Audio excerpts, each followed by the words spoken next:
The opening round of the 2008 Can-Am Grand National Cross Country Tour turned out to be a David Knight benefit, as he took down all contenders, including Travis Pastrana, to score momentum at the season opener. Can the field stop him today at round 2? Racer TV is next. Playing in the dirt, face full of mud, sacrificing flesh and blood. Playing in the dirt, digging in the ground. Oh, now I'm asking you, where you gonna be when it all goes down, down, down, down, down, down? Well, it's time to go Grand National Cross Country racing again here on Racer TV. The entire field trying to recover from a rough race in the sand just a few days ago in Florida. Here we are for round 2 in Georgia. How's the champ feel? David Knight, you won by 3 minutes in Florida, but everybody was pretty tired at the end. Do you have some energy on reserve? Will you be okay today? Yeah, I didn't, the only thing the next day really was bottom of my back was a little bit stiff, but I didn't feel bad. I felt worse, I felt worse in that before, so yeah, just trying to keep the hands in one bit in the last couple of laps was the main thing in Florida. So I feel all right today. Hopefully, when I get going, I feel I've been riding the last 2 days, just doing a little bit of practicing and get used to the slippery dirt again after the sand. And yeah, felt all right really. So you can never tell until you get to a race, but hopefully I could just sort of set off and try and build the pace up a bit, see what happens. All right, the conditions today completely different than what we had in the sands of Florida. This is hard-packed red Georgia clay, lots of trees and creek crossings, a lot more technical, a little bit slower than what they had in Florida, which is basically an endurance race through the sand.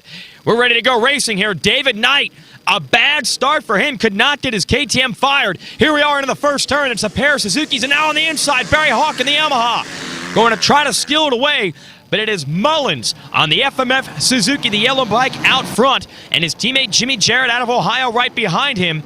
And again, no sign of Knight.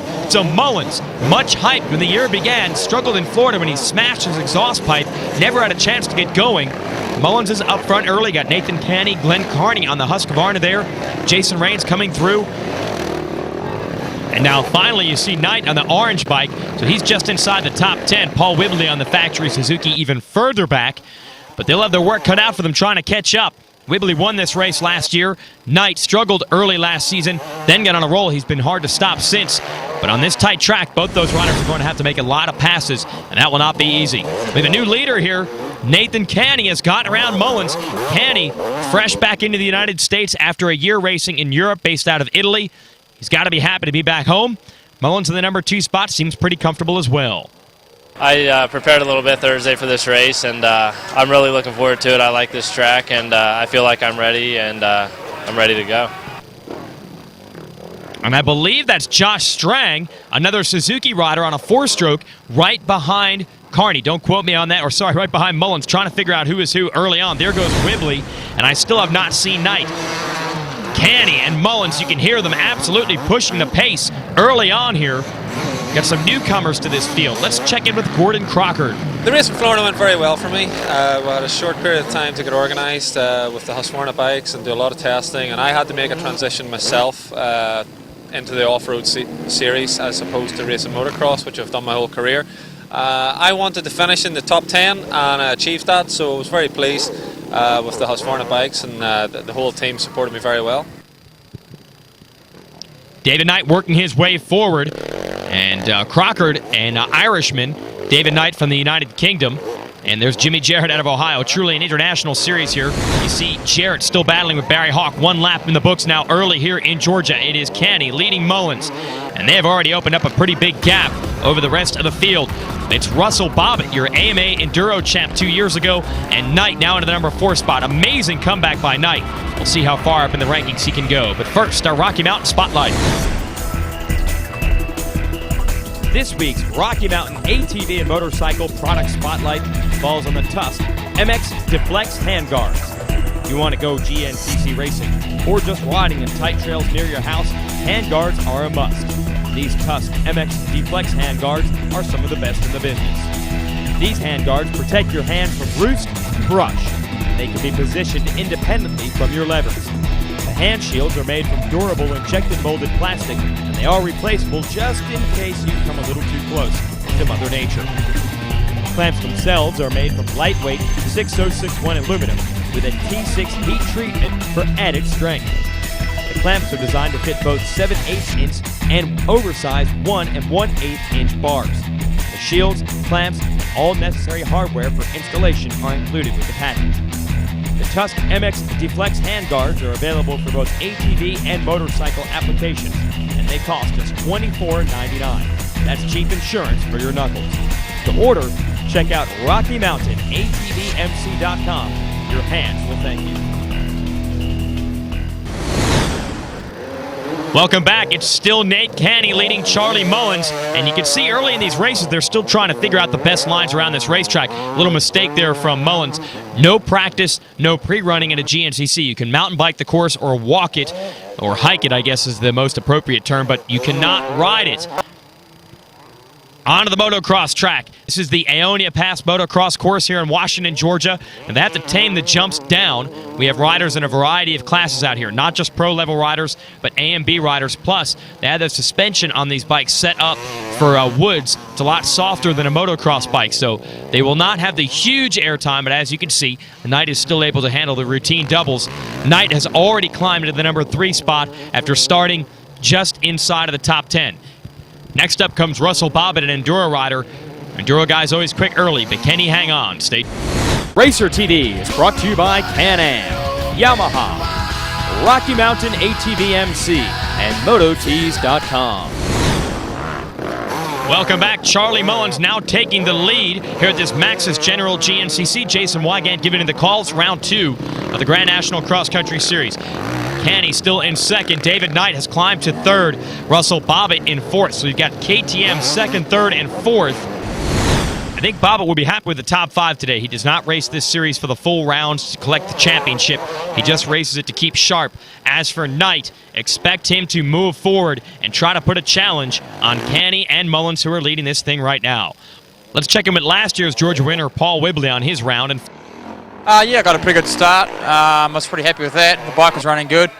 I had a little bit of dramas in the middle of the race. I got caught up in a track banner and got caught on the back wheel and stalled the bike. So I lost a lot of positions, but I got going again and kind of used a lot of energy through the mid part of the race, trying to catch back up to the leaders. And I actually caught up to Garrett on maybe the second to last lap, but I'd used a lot of energy and I kind of hit the wall and kind of it's about as far as I could go. So I was pretty happy to take 5th place. Just hopefully stay out of trouble and just be sticking with the leaders the whole time. So yeah, it should be good. Hopefully I can just stick with them the whole time and be right with them at the end and push past them in the last few laps. Well, don't discount Whibley's abilities to do that. He did that exact same thing here last year, and he won the race. Knight now into the pits for fuel. We'll see how much ground Knight can make up. He had to spend a lot of energy passing riders on the first lap. It's kind of like what Whibley was talking about with his run in Florida.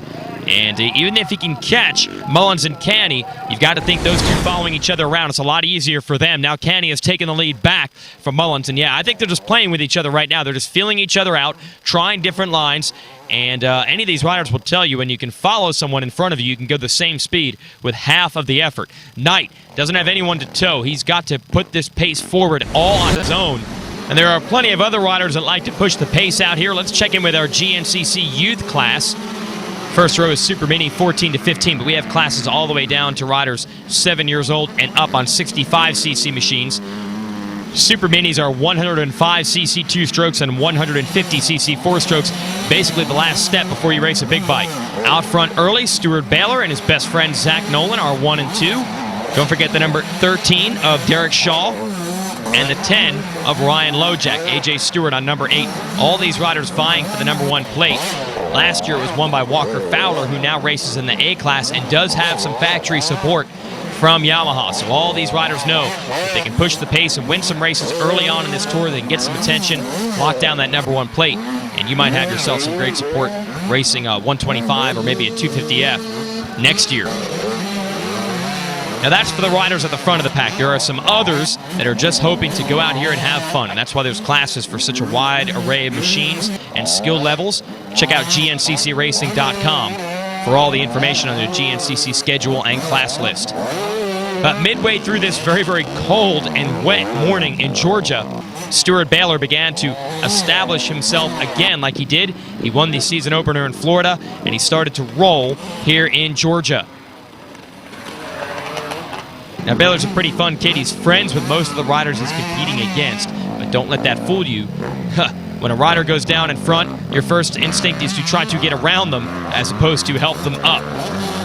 And these races are actually pretty safe. The woods actually keep the speeds down. Injuries are not that common here, but you do have to go fast to win. And Stuart Baylor went just fast enough to do it again. Stuart Baylor, our champion for the second time in a row. How do you feel?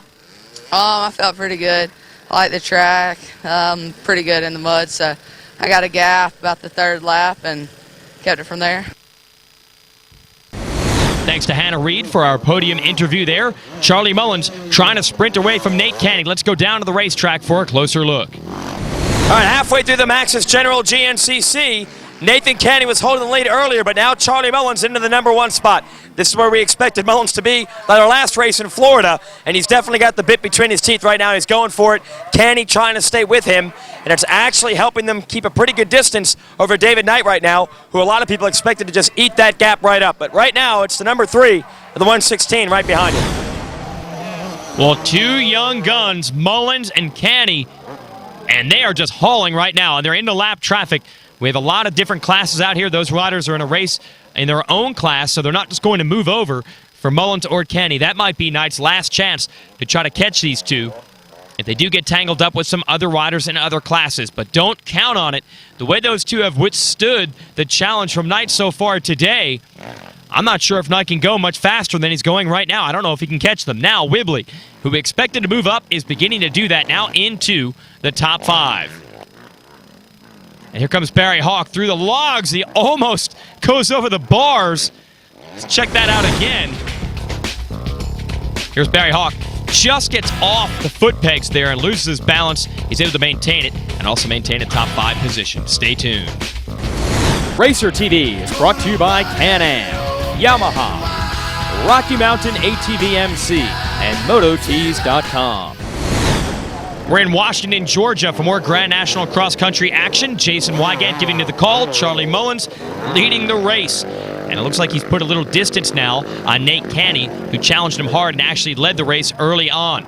And David Knight still back there in third. He has not been able to close on our leaders at all. And Knight, you see the #1 plate. He is the defending champ. He also won the race in Florida a few days ago. Whibley up to 4th. It's a brand new fuel-injected Suzuki 450 there, making it work for him. And then here's Barry Hawk in the old standby, the 2-stroke. Let's check in with Barry. Yeah, I got 4th place last week. I'm not happy with 4th, but considering the past couple years, things went okay for me. I'll take a 4th place, although I'd like to be on the podium, get a win. But it was a pretty good race. I had a few crashes, few get-offs, but things turned out okay for me. So I need to come here, Georgia, and get a good start, stay up front all day, and get a win. And I haven't finished this race the past 2 years, so definitely need to play it smart today and get a good finish. Yeah, Hawk usually struggles in the sand at the season opener. Then last year ran into some mechanical troubles and ran out of gas on his bike. So the 4th place in Florida and the solid top 5 run here are definite improvements over what he had 1 year ago. But Charlie Mullins has improved the most. A lot of talk about Mullins working with the 5-time GNCC champion Rodney Smith in the offseason. Smith now a coach with Team Suzuki. And whatever Rodney has taught him is paying off right now. He is distancing himself from everyone. Canning is still giving him a run. And Canning, he's working with Steve Hatch, who is Rodney Smith's old teammate. The two veteran stalwarts. Whoa! Knight with a foot off the peg. That's what happens when you got size 14 boots. That's how big Knight is. Either way, Canning and Mullins both training with Hatch and Smith, 2 veterans of this game. And that training is paying off right now. We'll see who's the strongest down the stretch. Whibley, he doesn't need anyone's help on training. Neither does Hawk. They are veterans. They've been at this for a long, long time, and they know how to prepare themselves. Hawk on the YZ250. We mentioned that's the old standby. Now, Yamaha does have a 450. Jason Raines is campaigning that machine a little bit further back. But Hawk likes the 2-stroke. Same thing with Mullins and Canning, who are 1 and 2. And you hear the KTM people cheering Canning on. They want him to win this thing. Knight rolling into the pits. He's on the 450 4-stroke KTM. But I'll tell you what, the Red Bull man here does not seem to be in a hurry. Okay, now he is just to get goggles, but he did not hustle into those pits. And he decides to not get water. I'll tell you, every time Knight is through the pits, it is like walking a tightrope. You never know. Sometimes they drop the water. Sometimes they mess up the goggle change. It's just chaos down there. Oh, a little chaos for Canny as the back end steps out. You can see he is trying to step it up now and run down the leader. As for Knight, I'm not sure if he thinks he can catch these guys. Now, while Knight and the boys are doing their thing in the XC1 Pro class, we have an XC2 Lites class. These are for the riders just moving into the pro ranks on 254 strokes. There's Johnny Barber grabbing the lead, Andrew Matuzik in the hunt as well, and a couple other riders down. Dustin Gibson, who was on the podium at our first race of the year, went down in the first turn. And these 254-stroke riders are not afraid to let it hang out. And the rider who's most comfortable doing that is Thad Duvall. He is a win or crash kind of rider. Inconsistent last year, but he did have a couple of wins. Trying to work on the consistency in 2008. Barber and Matuzik tussling over second and third. Matuzik is a rookie. He was the 4-stroke A-Lites champion last year. And off to a flying start here as a professional. But it's going to be hard for anyone to keep Duvall in sight. Once he gets loose and can run his own pace, it's a pace that very few can match, and then you just got to hope that he makes mistakes. If you can pressure him, the mistakes sometimes happen. But Duvall out in front and all by himself right now on the factory Ampro Yamaha WR250F. And he's a prodigy, 2-time overall champ in the youth division. Matuzik, no slouch. He's a Loretta Lynn's motocross champ in his younger days. Now an off-roader. And Matuzik, I'm sure, is going to get some wins as his career goes by. But today, Duvall was the man to beat. And what can I say? No one was able to beat him. Bad Thad takes the win. Yeah, you know, it feels good 2 in a row. You know, last year I was up and down, but hopefully I can figure this thing out and be consistent and win every weekend and be nice. And the champagne flies. Congratulations to Matuzik and Gibson, who makes his way all the way back up to third. We'll be back after this. Racer TV is brought to you by Can-Am, Yamaha, Rocky Mountain ATV MC, and MotoTees.com. Well, we're into the waning moments of a 3-hour endurance test. And these races are hard enough for these riders under normal conditions. But considering we are only a few days removed from an even rougher race in Florida, well, endurance will be at an all-time factor today. And the question is, can Canny run down Mullins? It is a private duel. Knight, he's not going to catch him. And that's got to be a surprise. The defending series champ has pulled off many a come-from-behind victory.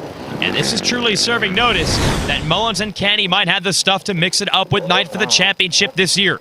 Here's Mullins through the very soft Georgia clay. Now in these valleys, it's pretty muddy. Up top, it's fairly well hard packed.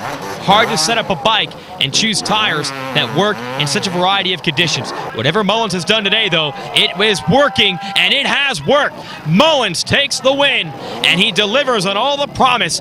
Newly signed to the factory Suzuki squad, and just 2 races in, he delivers a victory. It was good. I ended up getting, I don't think I got the whole shot, but a couple corners I went in the woods leading, and I felt really good today. And I took a longer line, and Caney got around me around a mud hole, and just kind of hooked up with him. He was riding really fast, and kind of got around him, and I tried to break away and just told a lead and everything, and it was really good. I had a fun day, and Caney rode good. He rode strong, and I'm just really happy to win after Florida and everything. It feels good.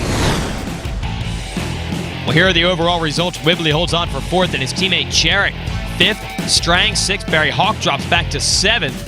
And again, congrats out to Thad Duvall, who wins the Lights class and also finishes in 8th overall. And Glenn Carney on his Husky into the top 10. Now, Canny was the one that kept the pressure on Mullins all day long. He's got to be proud of that performance. Fresh out of the World Enduro ranks, he's got a photography crew there following him around as he makes his return to the U.S. on the podium.